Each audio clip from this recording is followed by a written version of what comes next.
Hello good morning everyone. एक question पूछा गया था, most common ocular finding in myasthenia gravis, ptosis, lag ophthalmos, proptosis और enophthalmos. तो आइए हम माइस्थीनिया ग्रेविस के बारे में कुछ बात करते हैं।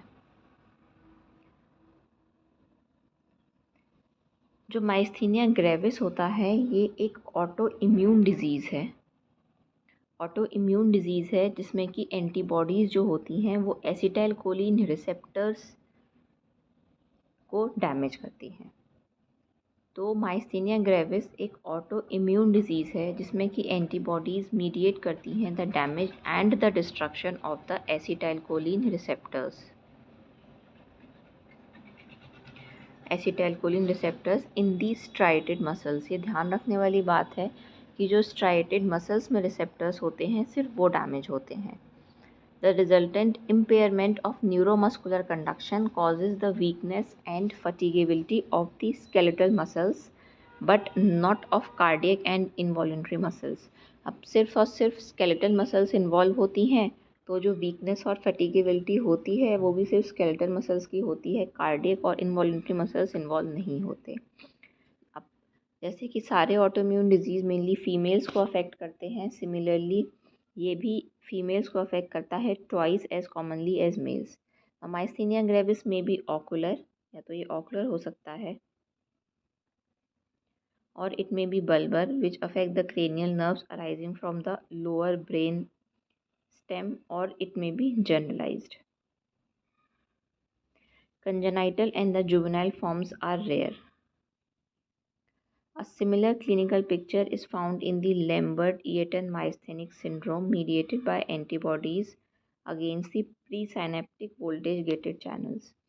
Same picture, same clinical picture Lambert-Eaton myasthenic syndrome में मिलती है, which is mediated by the antibodies against the presynaptic voltage-gated calcium channels. Now this ये एक जो Lambert-Eaton myasthenic syndrome है ये एक paraneoplastic phenomena है which is associated with a lung tumor in 60% of patients. Patients who are positive for anti-MuSK means anti-muscle specific kinase antibody may have a distinct form of myasthenia gravis. A range of drugs may exacerbate myasthenia gravis. बहुत सारे drugs ऐसे होते हैं जो कि myasthenia gravis को exacerbate करते हैं, जैसे कि कई सारे एंटीबायोटिक्स और बीटा ब्लॉकर्स। सिस्टमिक माइस्थीनिया के सिम्टम्स में टिपिकली ऑनसेट होता है इन द थर्ड डिकेड, और इसमें क्या क्या होता है, पेनलेस फटीग होता है which is often brought on by exercise commonly in conjunction with ptosis and diplopia. Fatigability affects the musculature of the limbs, facial expression, ocular movement, chewing and speech. मतलब जितना भी आपके स्ट्राइटेड मसल्स होते हैं वो involve होते हैं किसका, मस्कुलेचर ऑफ लिम्स, हमारे हाथ पैर, हमारा facial expression, ocular movement, chewing and speech.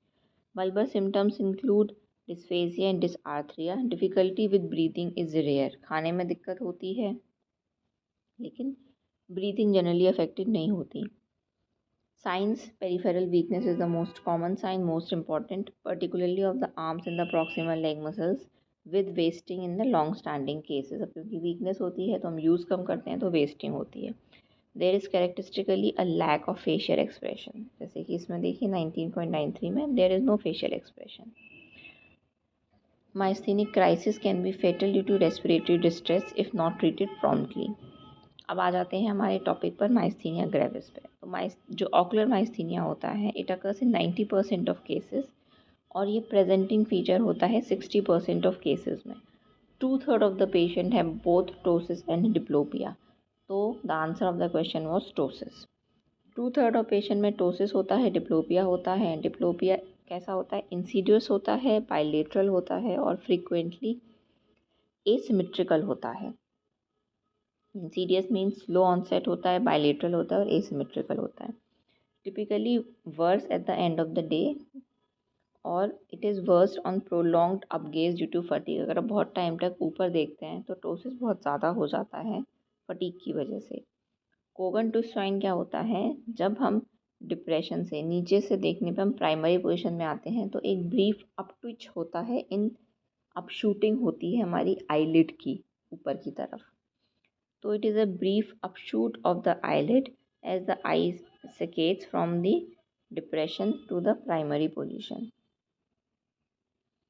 If one eyelid is elevated manually as the patient looks up, the fellow eye may show oscillatory movement. अगर हमने एक आई को अपने हाथ से एलिवेट कर दिया है, जैसे कि पेशेंट ऊपर देख रहा है, तो फेलो आईलिड में हमें फाइन ऑसिलेटरी मूवमेंट मिलते हैं. Diplopia is frequently vertical, although any or all of the extraocular muscles may be affected. Diplopia जो होता है, this is frequently vertical diplopia होता है. सूडो इंटरन्यूक्लियर ऑफ्थेल्मोप्लीजिया में भी सीन. अब इंटरन्यूक्लियर ऑफ्थेल्मोप्लीजिया में क्या होता है, जो हमारा मीडियल लॉन्गिट्यूडनल फेसिकुलस होता है वो इन्वॉल्व होता है. अब जो मीडियल लॉन्गिट्यूडनल फेसिकुलस होता है वो बेसिकली हमारे कॉन्जुगेट आई मूवमेंट्स के लिए रिस्पॉन्सिबल होता है. Now, patient with stable deviations may benefit from muscle surgery, Botox, or a combination of both. The stegmoid movement may be present on extremes of gazes. Bizarre defect of ocular motility may occur. कुछ ऐसे defects of ocular motility होते हैं जो हम which we are not able to place in any defined squint. So bizarre defect होते हैं ocular movement की may also occur, so that myasthenia gravis may be should be considered in the differential diagnosis of any ocular motility disorder that does not fit with the recognized pattern. Investigations हम next video में बात करेंगे.